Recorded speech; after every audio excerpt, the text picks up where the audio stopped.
നമുക്ക് ക്ലാസ്സുകൾ ആരംഭിക്കാം. ഇന്ന് ഞാൻ കഴിഞ്ഞ ക്ലാസ്സിൽ പറഞ്ഞതിൻ്റെ അനുബന്ധമായ കാര്യങ്ങളാണ് അവതരിപ്പിക്കുന്നത്. നിങ്ങളെല്ലാവരും പ്രത്യേകിച്ച് +1 ശേഷമുള്ള കുട്ടികൾ കൂടുതൽ ശ്രദ്ധിക്കണം. ഈ വാചകങ്ങൾ ഓരോന്നും ഏത് വാചകങ്ങളാണെന്ന് കണ്ടെത്താനാണ് നമ്മളിപ്പോൾ ശ്രമിച്ചുകൊണ്ടിരിക്കുന്നത്. ഇപ്പോൾ ഞാൻ പറഞ്ഞു, വാചകങ്ങളെ പദങ്ങളുടെ സ്വഭാവം അനുസരിച്ച് 4ആയിട്ടും ക്ലോസുകളുടെ സ്വഭാവവും ഘടനയും അനുസരിച്ച് 4ആയിട്ടും തിരിച്ചു. അത് നിങ്ങൾക്ക് നേരത്തെ ഞാൻ പറഞ്ഞു തന്നിട്ടുള്ളതാണ്. അപ്പോൾ ഞാൻ ഇന്നിവിടെ 3 വാചകമാണ് തരുന്നത്. ഈ 3 വാചകങ്ങളിൽ എന്തെല്ലാം അടങ്ങിയിരിക്കുന്നു, പദങ്ങളെല്ലാം ഏതെല്ലാം അടങ്ങിയിരിക്കുന്നു, അതിനനുസരിച്ച് അതിനെ എന്ത് പേരിൽ വിളിക്കാം, ഫ്രേസുകൾ എത്ര അടങ്ങിയിരിക്കുന്നു, അതിനനുസരിച്ച് ഞാൻ എന്ത് പേരിൽ വിളിക്കാം എന്നാണ് ഞാൻ തുടങ്ങാൻ പോകുന്നത്. അപ്പോൾ ഒരു മെയിൻ ക്ലോസ് മാത്രമുള്ള വാചകത്തിനെ സിമ്പിൾ സെൻസ് എന്ന് പറയുന്നു. ഒരു മെയിൻ ക്ലോസും ഒന്നിലധികമോ സബോർഡിനേറ്റ് ക്ലോസും ഉള്ള വാചകത്തിനെ കോംപ്ലക്സ് സെൻസ് എന്ന് പറയുന്നു. 2 അതിലധികമോ മെയിൻ ക്ലോസ് ഉള്ള വാചകത്തിനെ കോമ്പൗണ്ട് സെൻസ് എന്ന് പറയുന്നു. 2 മെയിൻ ക്ലോസും 1 അതിലധികമോ സബോർഡിനേറ്റ് ക്ലോസും ഉള്ള വാചകത്തിനെ കോമ്പൗണ്ട് കോംപ്ലക്സ് സെൻസ് എന്ന് പറയുന്നു.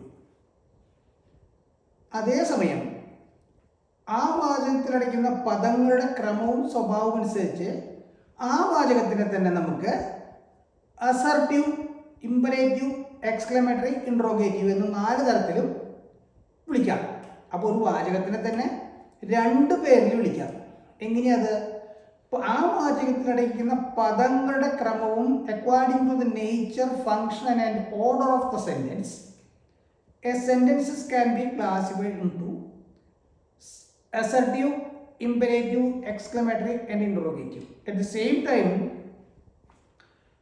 if a sentence according to the nature and function of the clauses in a sentence, the same sentence can also be called either simple, compound, complex or compound complex.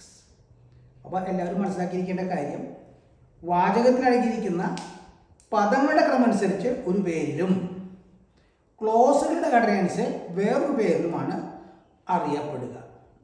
അപ്പോൾ നമ്മൾ assertive sense എന്ന് പറഞ്ഞാൽ സാധാരണ വാചകം, അതിനെ statement എന്നും പറയും, declarative sense എന്നും പറയും. അപ്പോൾ ഡിക്ലറേറ്റീവ് സെൻസ് എന്ന് പറഞ്ഞാലും അസർട്ടീവ് സെൻസ് എന്ന് പറഞ്ഞാലും സ്റ്റേറ്റ്മെൻ്റ് എന്ന് പറഞ്ഞാലും ഒരേ സാധാരണ വാചകം. ഇമ്പരേറ്റീവ് സെൻസ് എന്ന് പറഞ്ഞാൽ കൽപ്പന, ആജ്ഞ, അപേക്ഷ, command, request or order. Exclamatory sense എന്ന് പറഞ്ഞാൽ ആശ്ചര്യവാചകം. ഇൻട്രോഗേറ്റീവ് സെൻസ് എന്ന് പറഞ്ഞാൽ ചോദ്യവാചകം.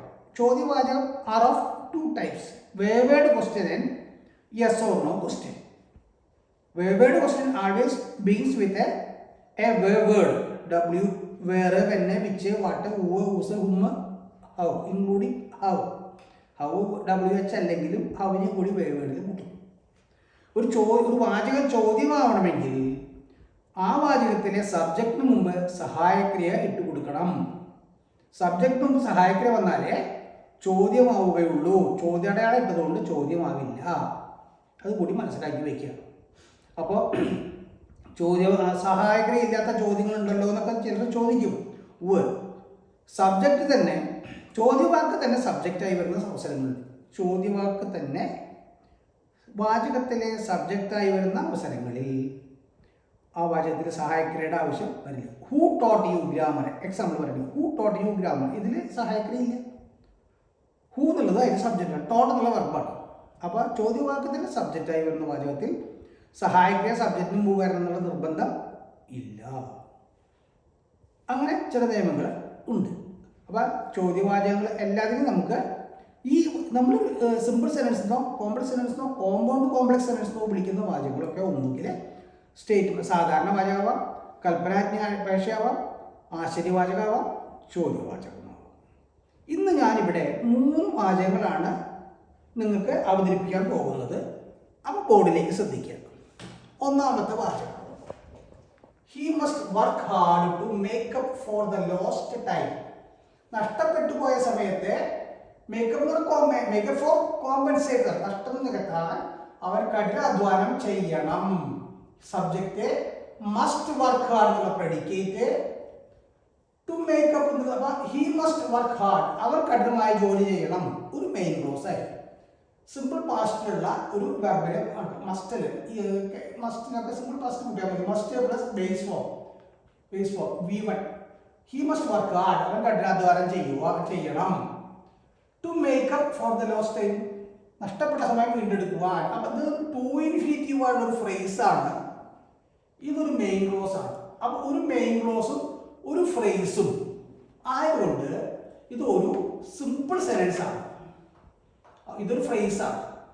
നമുക്ക് എന്ത് ചെയ്യാം, ഇതിന് നമുക്ക് അനലൈസ് ചെയ്യുമ്പോൾ, അപ്പോൾ അനലൈസ് ചെയ്യുമ്പോൾ ഹി മസ്റ്റ് വർക്ക് ഹാർഡ് എന്നത് main clause, to make up for the lost time എന്നത് ഫ്രേസ്. ഒരു മെയിൻ ക്ലോസും ഒരു ഫ്രേസും കൊടുത്തുകൊണ്ട് this is a simple sentence. Simple sentence ആണെങ്കിൽ മിനിമം ഒരു മെയിൻ ക്ലോസ് വേണമെങ്കിൽ ഫ്രേസ് ആവും.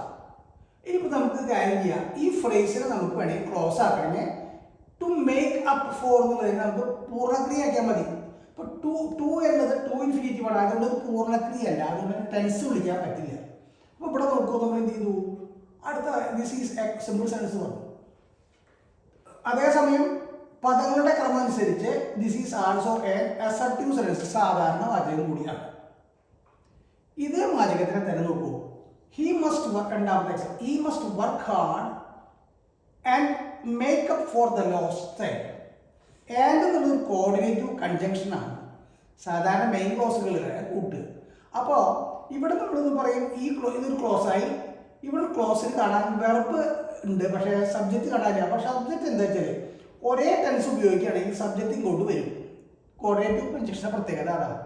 ആൻഡ് വയ്ക്കുമ്പോൾ ഹീയും മസ്റ്റും അത് വന്നോളും, അവിടെ എഴുതേണ്ട ആവശ്യമില്ല. അപ്പോൾ ഒരർത്ഥം he must work hard and he must make up for the lost time എന്നാണ്.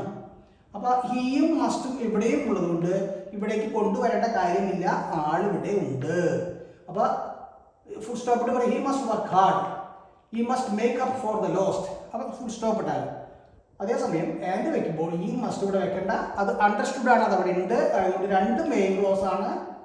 ഇതൊരു മെയിൻ ക്ലോസ്, ഇതൊരു മെയിൻ ക്ലോസ്. അപ്പോൾ ഈ മെയിൻ ക്ലോസിൽ മസ്റ്റ് മേക്കുന്ന വന്നു ഇവിടെ ഉണ്ടോ, ഇവിടെ മേക്കുന്ന മാത്രമല്ലോ, അത് മസ്റ്റ് മേക്കുന്ന വന്നു, ഹി ഇത് കൂട്ടണം.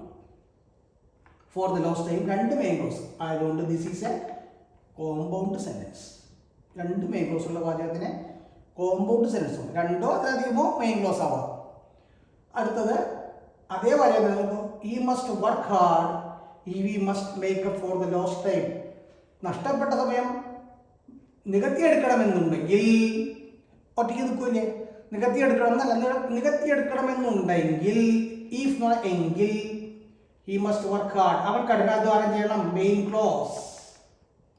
If he must make up, ഇവിടെ സബ്ജക്റ്റ് ഉണ്ട്, മസ്റ്റ് ഉണ്ട്, വെർബ് ഉണ്ട്. അപ്പോൾ ഈഫ് ഉണ്ട്, ഈഫ് ഒരു സബോർഡിനേറ്റീവ് കൺജങ്ഷനാണ്. അതായത് മെയിൻ ക്ലോസിനെയും സബോർഡിനേറ്റ് ക്ലോസിനെയും കൂട്ടുന്ന കൺജങ്ഷനെ സബോർഡിനേറ്റീവ് കൺജങ്ഷൻ എന്നും, മെയിൻ ക്ലോസുകളെ കൂട്ടുന്ന കൺജങ്ഷനെ കോർഡിനേറ്റീവ് കൺജങ്ഷൻ എന്നും പറയും. അപ്പോൾ he must work hard if he must make up for the lost time. നഷ്ടപ്പെട്ട സമയം വീണ്ടെടുക്കണമെങ്കിൽ അവൻ കഠിനാധ്വാനം ചെയ്യണം. അപ്പോൾ ഇതൊരു സബോർഡിനേറ്റ് ക്ലോസും ഇതൊരു main clause. He must work hard main clause, if he must make up for the lost time subordinate close. This is A complex sentence, assertive sentence. ഇത്രയും കാര്യങ്ങൾ നിങ്ങൾ ഈ വാചകം നിങ്ങൾ എഴുതി വീണ്ടും വീണ്ടും എഴുതി എങ്ങനെയാണ് ഇത് ഡിവൈഡ് ചെയ്ത് വരുന്നത്, എങ്ങനെയാണ് ഇതിനെ അനലൈസ് ചെയ്യാതെ അനലൈസ് ചെയ്യുന്നത് എന്ന് പഠിക്കണം. ആവർത്തനം എഴുതി പഠിച്ചാൽ മുമ്പത്തെ എക്സാമ്പിളുകളും വീണ്ടും എഴുതി പഠിക്കുക. എന്ത് വ്യത്യാസം വരുന്നു എന്ന് നോക്കുക, നല്ലപോലെ വർക്ക് ചെയ്യുക. എൻ്റെ ക്ലാസ് ശ്രദ്ധിച്ച നിങ്ങൾക്ക് എല്ലാവർക്കും നന്ദി, നമസ്കാരം. എൻ്റെ ക്ലാസ് സബ്സ്ക്രൈബ് ചെയ്യുക, ഷെയർ ചെയ്യുക, ഫോളോ ചെയ്യുക. താങ്ക് യു എല്ലാവരും.